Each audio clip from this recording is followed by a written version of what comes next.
Hi guys! Tara, gawa po tayo ng custard cake. Una is magkakaramelize lang tayo ng asukal at pag nakaramelize na natin, set aside lang po muna natin yan. Ito naman yung ating ingredients sa leche flan.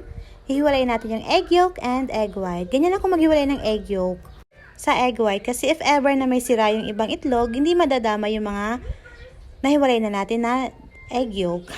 Ano ba talaga? Tapos ayan, add tayo ng condensed milk.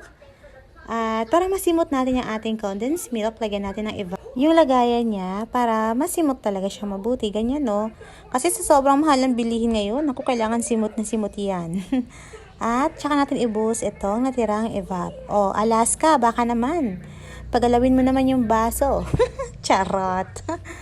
At maglagay tayo ng asin, vanilla, at tsaka naglalagay din ako na itong McCormick na lemon. Pwede rin kayong maglagay ng calamansi juice or lemon juice. At i-mix lang po natin yan.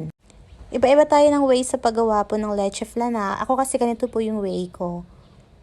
At pag nahalo na natin yan mabuti, sasalain po natin yan ng 3 beses para wala siyang masamang buo-buong itlog.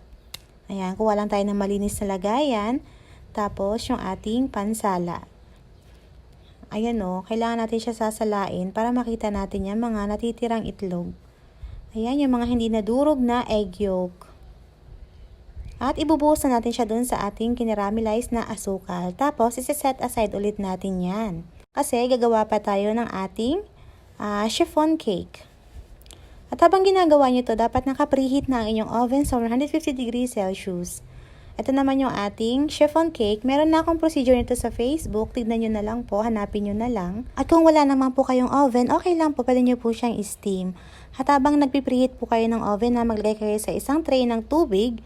Kasi dun po natin isasalang yung ating custard cake. Ang mangyayari is parang steam bake po siya. At ayan po, halo-haloin lang natin hanggang sa wala matirang buong-buo na cake flour. Ito rin yung ating merang. Ayan, ibabanding all together lang natin sila. Ganun! At yung tamang procedure sa pagmimix nito, nandun din mismo sa video na na-upload ko na dito sa Facebook.